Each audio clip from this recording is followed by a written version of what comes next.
Seems like I haven't played a game while avoiding coins for a while now. What should I play?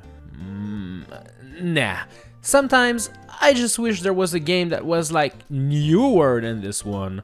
Wait a minute, the newer team created a mod for new Super Mario Bros. Wii that adds new levels, new power-ups, and new coins to avoid. I've played the full game a few months ago, but I haven't tried avoiding all coins in the special worlds, so now is the perfect time to do just that. The rules are simple. We are going to be playing the special worlds in newer Super Mario Bros. Wii without touching a single coin. You see the coin counter at the top of the screen? Well, we must keep it at 0 at all times. This game features a special World 9, just like new Super Mario Bros. Wii did, but this one also features 5 extra worlds. World A, B, C, D, and E. Let's play all of those levels and avoid all of the coins, shall we? Right after I tell you about today's sponsor, Atlas VPN. You know what's actually annoying? Browsing the internet and trying to watch a cool series or movies, and then you click on it and no, it's not available in your country. Well, with Atlas VPN, you click here and bada bing bada boom, they've encrypted your data, they've given you a new IP address, and you are now in another country. Atlas VPN also has a data breach monitoring system. So basically they kind of scan the entire internet and try to find if your password or security got compromised this past week. The cool thing about Atlas VPN is that it works on literally any devices. Watch out! Deal alert! If you use my link in the description down below, you can get Atlas VPN for 3 years for as low as $1.99 a month. They also have a 30-day money-back guarantee, so it's a no-brainer. Click the link right now, because if you don't, I'm gonna collect a bunch of coins in Mario games, and there is literally nothing you can do to stop me. So yeah, click the link, check them out, and thank you Atlas VPN for sponsoring this video. World 9-1 features floating bubbles of water above hot, dangerous lava. There's also a bunch of coins moving with those bubbles that you have to avoid, but thankfully, this question mark block features a propeller mushroom, which is more than welcomed to beat this stage. Also, watch out for those coins that just appear out of nowhere. This is quite annoying. 9-2 is a pretty easy level, although some yucky coins are actually hidden behind the big tree trunks, so you'll want to be extra careful. I actually had to damage boost through these piranha plants to avoid touching a few. 9-3 is actually quite easy. There's a couple of coins here and there, but they're all pretty easy to dodge. 9-4 is an easy level, as long as you don't fall down in the water down below, because as you can see, it's full of very hungry fishies, and they want their Mario meal. 9-5 is an okay level. You just have to jump on those bicycle platforms to move them, but eventually I reached this part. Dang it, you're meant to bounce on the big wiggler, but he's just not making us jump high enough. Those coins are actually on the way. Guess we're going to have to get the propeller suit to beat this one. And yep, it works. Nice. Yet again, watch out for invisible coins hidden behind the tree trunks and everything will be fine. 9-6 is a very interesting level, full of those big pipes you can get inside of. As you can see, there's quite a lot of yucky coins to dodge, which made my life a bit difficult. Eventually, I reached this part where you're forced to go through these pipes, and there are so many coins over there. There's just no way for me to avoid them all. Is this the end of the quest? Nope. Introducing my new best friend, the Mini Mushroom. And after playing through the level again as Mini Mario, I made it back to these pipes, and as you can see, you can actually squeeze in between all of the coins. Epic! 9-7 is a level featuring those giant Monty moles, and as scary as they might look, they're actually pretty helpful to dodge the pesky coins. Well, I guess Monty Mole is not a bad guy. 9-8 features a bunch of pesky coins, but they can all be avoided, up until you reach this part where, as you can see, there's just no way to dodge them all. I also cannot use a propeller suit to save myself here, so I guess we're going to have to pull out the big guns. or the mini guns for that matter. The mini mushroom is what I'm trying to say here. Anyways, this strategy works wonders, as we can actually clear all of the difficult parts without touching a single coin. 9-9 is a level featuring Pokemon Sun and Pokemon Moon, minus the whole Pokemon part. It's just the sun and the moon. You'll get attacked by these guys as you make your way to the end, but thankfully there's not a lot of coins in this stage, so it should be all good. 9-10 is a really odd level that features a couple of scary jumps to do, and there's a part where you actually have a superstar and you have to run super fast on those munchers while still avoiding all of the coins. Kinda scary, but possible. World A-1 contains a bunch of yucky coins to avoid, and you'll absolutely want to have a propeller suit in order to avoid all of those. This level also features a vertical section that is actually quite nerve-wracking, but it is possible nonetheless. A-2 is a very easy level, and I actually have nothing to say about this one. You'll have no trouble whatsoever.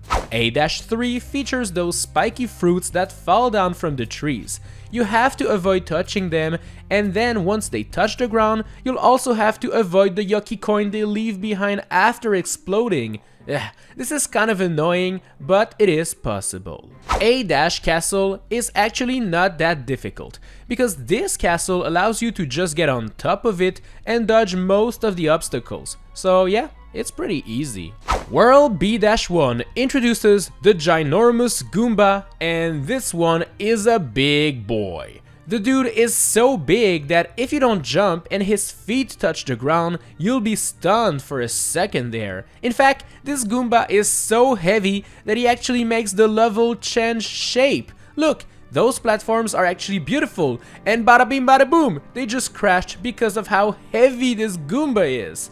That's a really interesting mechanic, but the level in itself is actually pretty easy. B-2 is another level that's actually not very difficult, as it doesn't feature that many coins, so we're all good. B-3 is also pretty easy and forgettable. No coins are going to be a big problem for us. B-4 takes place underwater, and there's a bunch of coins in floating bubbles moving your way. You'll have to squeeze in between the bubbles, the Cheep Cheeps, and the urchins. But if you're careful, this level will be all good.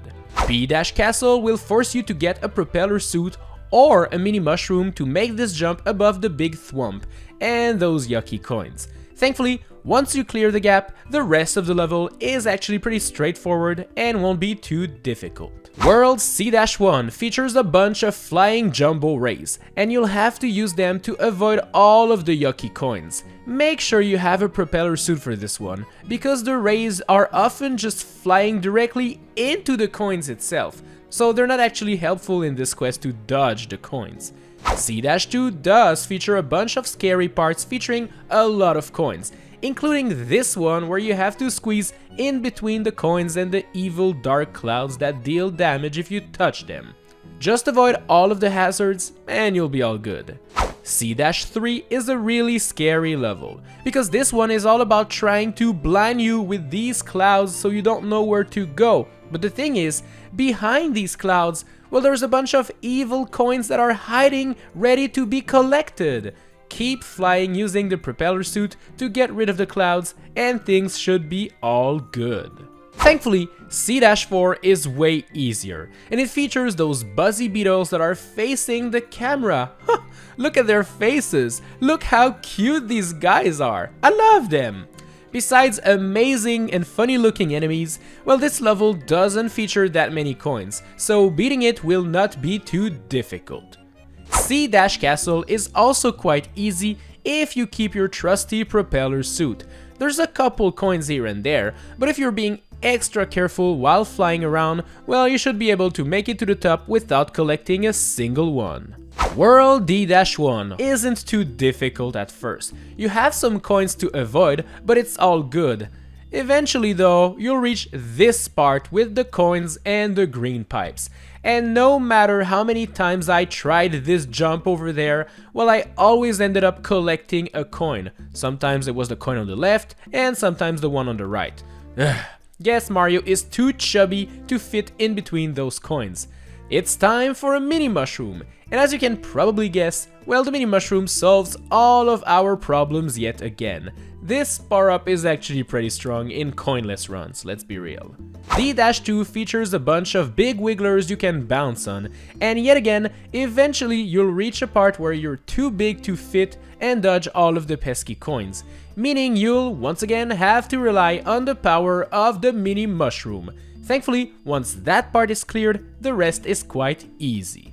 D-3 is a very difficult level featuring 1 billion coins to avoid, and you have to squeeze in between spiky enemies and the yucky coins. Once again, make sure to keep a mini mushroom, as it's actually the only way to do all of the crazy jumps this level wants you to do. I mean, look at that one. Only epic gamers can do this jump. So, since I did it, well, make sure to smash like to support me, okay? Thank you. Welcome to D-Castle. I wish I had epic things to say about this stage, but it's actually quite easy. There's no longer scary jumps to make, there's no impossible coin on the way, nothing. No, this is just a traditional Mario level without anything to talk about. World E-1 is giving away a propeller suit at the start of the stage, and trust me, you'll want to have it with you at all times. This level is actually filled to the brim with coins, and dodging them all is quite the challenge. You'll need to fly above and under them while dodging the bombs falling from the sky. That level was actually a pain in the butt, but thankfully it is possible. E-2 is actually quite easier, as it does feature a few coins, but they can be easily avoided by using the propeller suit, and even if you end up losing it, well, if you're being careful while doing your epic jumps, everything will be fine. Finally, E-3 is actually a total joke. It actually doesn't contain coins, it only contains coin outlines, so you get to touch those and then they turn into coins. So yeah, no challenge at all. You'll beat this stage in less than a minute. And there we go, that was the final flagpole we had to grab for today. So, is it possible to beat the special stages in newer Super Mario Bros. Wii without touching a single coin? Yes, it is. Most levels were actually not too difficult, but some of them required precise jumps and also mini mushrooms. All in all, this challenge wasn't too difficult. If you haven't checked the full game episode yet, well, tap the cards on screen right now because it's right there. It's actually pretty cool. And as for me, well, I'll see you in the next video. Bye bye!